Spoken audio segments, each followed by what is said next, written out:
بسم اللہ الرحمن الرحیم۔ پیارے دوستو، السلام علیکم ورحمۃ اللہ وبرکاتہ۔ ایک بزرگ فرماتے ہیں کہ ہم حج کرنے گئے تھے۔ وہ بیان کرتے ہیں کہ میں نے دیکھا کہ بیت اللہ میں ایک مولوی صاحب روزانہ قرآن پاک کی ان آیات کی تشریح کیا کرتے تھے، جن کا ترجمہ ہے کہ ماں باپ کے ساتھ نیک سلوک کرو۔ اگر ان میں سے کوئی ایک یا دونوں تمہارے پاس بوڑھے ہو کر رہیں تو انہیں کسی موقع پر بھی اف تک نہ کہو اور نہ انہیں جھڑک کر جواب دو، بلکہ ان کے ساتھ احترام اور ادب کے ساتھ بات کرو۔ نرمی اور رحم کے ساتھ ان کے سامنے جھکے رہو اور دعا کیا کرو کہ اے پروردگار، ان پر رحم فرما جس طرح انہوں نے رحمت و شفقت کے ساتھ مجھے پالا تھا۔ اور بعض وقت بیان کرتے کرتے ان کی آواز لرزنے کانپنے لگتی اور الفاظ رک رک کر زبان سے نکلتے اور آنکھوں سے آنسوؤں کی لڑیاں بہنے لگتی۔ میں نے اپنے ساتھیوں کی طرف دیکھا تو وہ بھی میری طرح سب حیرت زدہ ہیں کہ آخر ان آیات قرآنی کی تشریح میں مولوی صاحب پر اس قدر گریہ ازاری کیوں طاری ہو جاتی ہے۔ اس کی ان سے ضرور وجہ دریافت کرنی چاہیے تاکہ ہمیں بھی کچھ نصیحت حاصل ہو۔ لہٰذا جب واز ختم ہو چکا تو ہم نے ان کو چائے پینے کے لیے کہا۔ ہمارے زیادہ اصرار کرنے سے مولوی صاحب مان گئے۔ ہم حرم شریف سے باہر نکل کر ایک ہوٹل میں چائے پینے بیٹھ گئے۔ حج کے دنوں میں حرم شریف کے آس پاس جتنے ہوٹل ہوتے ہیں وہ اکثر دن رات ہی کھلے رہتے ہیں۔ غرض ہم بھی ایک ہوٹل میں جا کر چائے پینے لگے اور باتیں کرنے لگے۔ باتوں باتوں میں ہم نے مولوی صاحب سے پوچھا کہ مولانا صاحب، کیا آپ ہمیں اتنا فرمائیں گے اور اس پر وضاحت کے ساتھ روشنی ڈالیں گے کہ ان آیات الہی کی تشریح میں جناب اتنا غمگین اور افسردہ کیوں ہو جاتے ہیں؟ مولانا صاحب نے اس طرح سے اپنا واقعہ بیان کرنا شروع کیا کہ میں کلکتہ کے قریب ایک گاؤں کا رہنے والا ہوں۔ میرے والدین شہر میں رہتے تھے اور میرے والد ایک پرائیویٹ کارخانے میں ملازم تھے۔ پڑھے لکھے تو معمولی سے تھے لیکن نہایت نیک اور خدا ترس آدمی تھے۔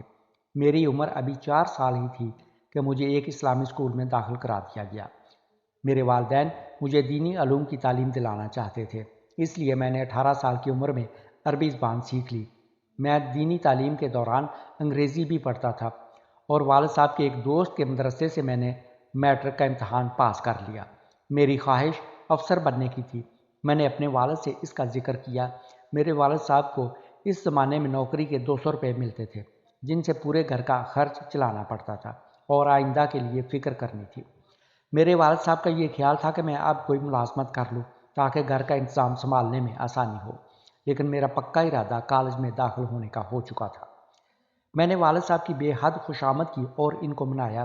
آخر کار والد صاحب راضی ہو گئے۔ میں نے ایک کالج میں داخلہ لے لیا۔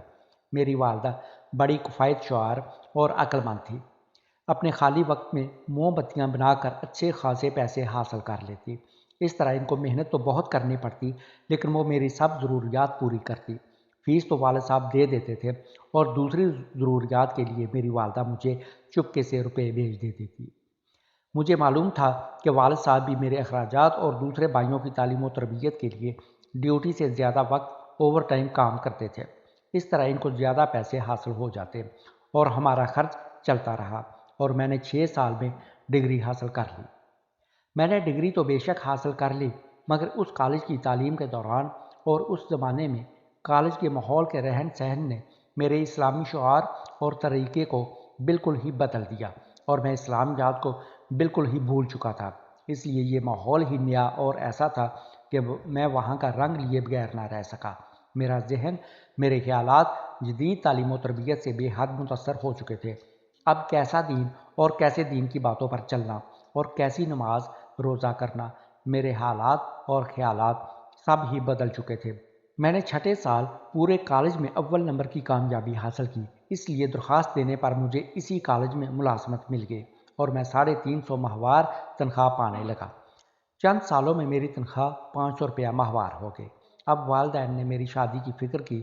وہ یہ چاہتے تھے کہ کسی نیک اور دیندار لڑکی سے میری شادی ہو جو گھر میں ایک اچھی بہو کی طرح رہے، لیکن میری خواہش یہ تھی کہ وہ آج کی نئی تہذیب اور نئی تعلیم سے واقف ہو تاکہ موجودہ دور اور اعلیٰ سوسائٹی میں رہ سکے، ہر ایک کے ساتھ کھلے عام باتیں کر سکے، ننگے ڈانس دیکھ سکے اور ننگے ڈانس کر سکے، سینہ تان کر بازاروں میں چل سکے اور ہر بے حیائی کے کام میں ترقی کر کے آگے بڑھ سکے۔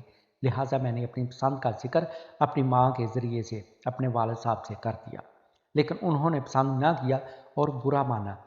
لیکن مجھے نئی روشنی کے سوا کچھ دکھائی ہی نہیں دیتا تھا۔ ایسا بھوت سر پر سوار تھا کہ کہاں کا خدا کا خوف اور کہاں کا دین کا شوق، نہ قرآن مجید سے محبت اور نہ نبی کریم صلی اللہ علیہ وآلہ وسلم سے الفت۔ ہر طرف سے نفس اور شیطان نے پوری طرح سے رنگ چڑھا دیا اور میں اپنی ضد پر قائم رہا۔ ماں باپ کی بات کسی طرح بھی میری عقل میں نہ آتی تھی اور نہ ہی میں ماننے کے لیے تیار تھا۔ بہرحال میں نے اپنے والدین کو بار بار اصرار کر کے راضی کر لیا۔ وہ میرے اصرار سے راضی ہو گئے۔ شاید اس وجہ سے انہیں اندیشہ تھا کہ اگر وہ انکار کر دے تو شاید میں اپنی من مانی کروں۔ اس خوف سے انہوں نے ہاں کر دی۔ لہٰذا ایک فیشنیبل، جاہل، بے دین سے بے زور لڑکی سے میری شادی ہو گئی۔ شادی کو ابھی 2-4 مہینے ہی ہوئے تھے کہ والد صاحب کے کارخانے میں ایک گیس کی ٹینکی پھٹ جانے سے ان کی دونوں آنکھیں جاتی رہیں۔ اس لیے اب وہ کارخانے جانے سے معذور اور بیکار ہو گئے اور کام کے قابل نہ رہے، اور اب وہ گھر میں ہی رہنے لگے اور ان کو کارخانے کی طرف سے ایک معمولی رقم معذوری الاؤنس کے طور پر ملنے لگا۔ میری بیوی کو اسلامی تعلیم و تہذیب سے دور کا بھی واسطہ نہ تھا۔ وہ تو صرف آزاد خیال اور تیز مزاج عورت تھی جسے نہ خوف خدا اور نہ عشق مصطفیٰ۔ وہ کیا جانے کہ اسلام کیا ہے، وہ تو پہلے ہی دین سے جاہل مطلق تھی۔ کچھ اس کی سہیلیوں نے اس کے کان بھر دیے کہ ارے دیکھو، ساس سسر کی خدمت کرنا تمہارا فرض نہیں، بلکہ ساس سسر تو تمہاری خدمت کے لیے ہیں، تم ان سے جو چاہے خدمت کروا لینا۔ جو لڑکیاں جاہل، گنوار اور بے عقل ہوتی ہیں وہ اپنے ساس سسر کی خدمت کیا کرتی ہیں، تمہارا کوئی حق وقت نہیں ان کی خدمت کرنے کا، تم اپنے شوہر کی ہو کر رہنا بس۔ اس وقت میں کسی انگریز سے کم نہ تھا۔ میرے دن رات، صبح شام عیش و مزے میں گزرتے تھے۔ اب سوائے خواہشات نفسانی کے نشہ کے کچھ یاد ہی نہ رہتا تھا۔ لیکن جب میں نے دیکھا کہ میری محبوبہ بیوی میرے بوڑھے ماں باپ کی خدمت سے نفرت اور پرہیز کرتی ہے تو میں اس پر ناراض ہوا، لیکن آہستہ آہستہ اس نے مجھ پر جادو کر دیا کہ میں اس کی ہر حرکت پر اظہار پسندیدگی کا اظہار کرتا تھا۔ میں اس کی تلخ مزاجی اور ڈانٹ ڈپٹ کو برا جانتا تھا، خواہ وہ میرے سامنے میرے والدین کو کچھ بھی برا بھلا کہتی رہتی، لیکن میرے کان پر جوں تک نہ ریگتی اور مجھے ذرہ بھر بھی احساس اور برا معلوم نہ ہوتا تھا۔ اب وہ میرے والدین پر ہر آئے دن طرح طرح کے الزامات لگانے لگے، لیکن کیا کرتا، میں اب صرف نفس کا بندہ بن کر رہ گیا تھا اور روحانی موت مر چکا تھا۔ مجھے اس سے اتنی محبت ہو گئی تھی کہ میں اسے کچھ بھی نہ کہتا تھا، حتیٰ کہ زبان تک نہ اس کے سامنے ہلاتا، بس ہر وقت اسی کا کلمہ پڑھتا اور اسی کی محبت کے گن گاتا، جو کچھ ہوتا پڑا دیکھتا رہتا۔ میرے والدین نے بے بس اور مجبور، والاچار اور نہایت تنگ آ کر مجھ سے فریاد اور شکایت کی۔ آہ میری بدبختی! تو میں نے یہ کہہ کر ٹال دیا کہ آپ کو غلط فہمی ہے، میری بیوی ایسی نہیں ہے، وہ بڑی عقل مند اور صاحب سلیقہ ہے، آپ کی عقل ٹھیک نہیں ہے۔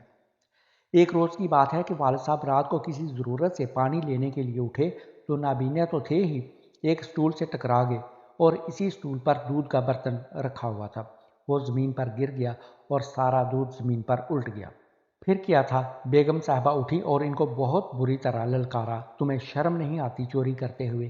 چھوٹے منع کا دودھ رکھا ہوا تھا اور چاہتے ہو چپکے سے خود پی لوں، خبردار آئندہ ایسی حرکت کی، اچھی طرح دودھ پینے کا مزہ چکھا دوں گی تجھے۔ میری دکھی والدہ بھی جاگ رہی تھی، انہوں نے بڑی نرم آواز سے کہا، نہیں بیٹی ایسا نہ کہو، یہ تو پانی پینے اٹھے تھے، سامنے سٹول تھا، دودھ کا برتن گر گیا۔ چپ رہ بڑھیا، لگی باتیں بنانے اور تعویلیں کرنے، مجھے پڑھاتی ہے، تجھے کچھ تمیز بھی ہے بات کرنے کی؟ بڈھی دیکھ تو صحیح، جب تیری بھی خبر لوں گی، دور رہو میرے سے، خبردار آئندہ جو میرے سامنے بڑبڑائی، تیری عقل گھسیا گئی ہے۔ کہتی ہے ایسا نہ کہو، سٹول سے ٹکرا گئے، میں جانتی ہوں انہیں چوری سے کھانے پینے کی عادت ہے۔ غرض میری بیوی نے انہیں بہت ہی بری طرح سے جھٹکا اور ڈانٹ ڈپٹ کی اور میں پڑا یہ سب کچھ دیکھتا رہا، لیکن میں نے بیوی کو نہ روکا، بلکہ اسے ایک لفظ بھی نہ کہا کہ یہ تو ان سے کیا کہتی ہے اور کیوں کہتی ہے، اسے ٹوکا تک نہیں۔ تھوڑے دنوں کے بعد ایک دن میرے ماموں آئے اور میری والدہ اور والد کو اپنے ساتھ لے گئے۔ بیوی کہیں باہر گئی ہوئی تھی، جب اسے آنے پر پتہ لگا تو اس نے اطمینان کا سانس لیا کہ شکر ہے سر سے بوجھ اترا، اور کہا کہ اچھا ہوا روز روز کی کل کل سے نجات ملی۔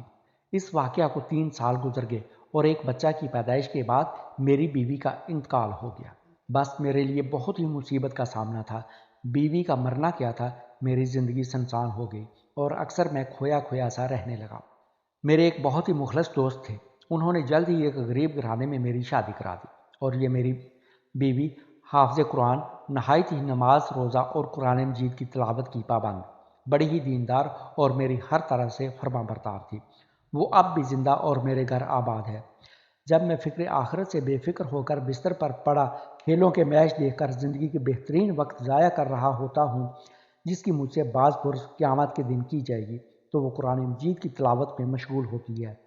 ایک دن کی بات ہے کہ میں چارپائی پر بیٹھا تھا اور بیوی قرآن مجید کی تلاوت کر رہی تھی کہ اچانک وہ اس آیت پر پہنچی کہ جس کی تلاوت و تشریح روزانہ آپ مجھ سے سن رہے ہیں۔ تو میری آنکھوں کے سامنے وہ تمام واقعات آگے جو پیچھے گزر چکے ہیں، اور میرے ساتھ میرے ماں باپ نے جو سلوک کیا تھا اور انہوں نے جو زحمت و تکلیف میرے لیے گوارا کی تھی، تو میری زبان سے یہ بے ساختہ نکل گیا کہ ہائے میرے ماں باپ، اور میں ہوش میں نہ رہا۔ غرض اب اتنے عرصے کے بعد مجھے اپنے ماں باپ کی یاد آئی کہ زمانہ دراز گزر گیا، ہائے افسوس، میری آنکھوں سے آنسو آ گئے۔ میری بیوی دوڑی ہوئی آئی اور سمجھی کہ شاید مجھے کچھ تکلیف ہو گئی ہے، لیکن اس کے بار بار دریافت کرنے پر میں نے اسے پورا واقعہ سنایا۔ اب مجھے بڑی بے چینی ہوئی کہ میں اپنے والدین کو کیسے پاؤں۔ میں دوسرے دن ہی اپنے ماموں کے ہاں گیا، لیکن وہاں پہنچ کر میری حیرت کی انتہا نہ رہی جب مجھے یہ معلوم ہوا کہ والدین کئی مہینوں پہلے گھر جانے کے بہانے یہاں سے روانہ ہو چکے ہیں۔ بس اتنا سنتے ہی میرے پیروں تلے سے زمین نکل گئی کہ ہائے بڑھاپے اور نظر کے نہ ہونے کی حالت میں کہاں گئے ہوں گے۔ میں فوراً ہی اپنے والد کا فوٹو لے کر جو کارخانہ میں کھینچا گیا تھا، قریب ہی تھانے میں گیا اور فوٹو دے کر رپورٹ لکھوائی، اور کئی اخباروں میں بھی فوٹو کے ساتھ خبر چھپوائی اور ادھر ادھر کئی آدمیوں کو روانہ کیا۔ اب مجھے رات بھر نیند نہیں آتی تھی اور ہر وقت اسی فکر میں رہتا کہ کسی طرح بھی میرے والدین مجھے مل جائیں۔ میں نے اللہ سے خوب گڑ گڑا کر توبہ کی اور دعائیں کی کہ الہی میرے ماں باپ کو واپس لوٹا دے۔ تیسرے روز ایک پولیس والا آیا اور اس نے مجھے بتایا کہ جو شکل آپ نے لکھوائی تھی، بالکل اس سے ملتی جلتی شکل کا ایک بوڑھا آدمی ایک قبر پر بیٹھا فاتح پڑھ رہا تھا۔ میں دوڑتا ہوا قبرستان پہنچا تو معلوم ہوا کہ وہ میرے چچا تھے۔ میں ان کے قدموں پر گر پڑا اور اپنے والدین کو دریافت کرنے لگا۔ چچا نے نظر اٹھائی اور دو سامنے والی قبروں کو مخاطب کر کے پکارا، کہا، بھائی اکرم اور بھابھی زبیدہ، دیکھو تمہارا لاڈلا افسر آیا ہے۔ اکرم میرے والد کا اور زبیدہ میری ماں کا نام تھا۔ چچا جان کے منہ سے یہ بات سن کر میں اوندے منہ قبر پر گر پڑا اور پھوٹ پھوٹ کر زاروں قطار رونے لگا۔ پھر کیا تھا، اب پچھتائے کیا ہو جب چڑیاں چگ گئے کھیت۔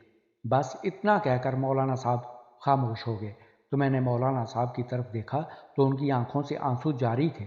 بزرگوں نے سچ کہا ہے کہ انسان سے بعض ایسی غلطیاں ہو جاتی ہیں جو ساری عمر کے لیے افسوس پیدا کر دیتی ہیں، مگر نادم ہونے والوں کے لیے اللہ تعالیٰ کے خوف سے آری لوگ ٹس سے مس نہیں ہوتے بلکہ اور زیادہ ظالم ہو جاتے ہیں۔ معلوم ہوا کہ والدین کا مقام بہت اونچا ہے۔ بے شک جو اپنے والدین کی خدمت کر لے گا وہ دنیا و آخرت میں کامیابی و فلاح پائے گا۔ اس واقعہ سے ہم سب کو عبرت پکڑنی چاہیے اور اپنی طاقت سے بڑھ کر والدین کی خدمت کرنی چاہیے۔ اللہ تعالی ہم سب کو عمل کرنے کی توفیق عطا فرمائے، آمین یا رب العالمین۔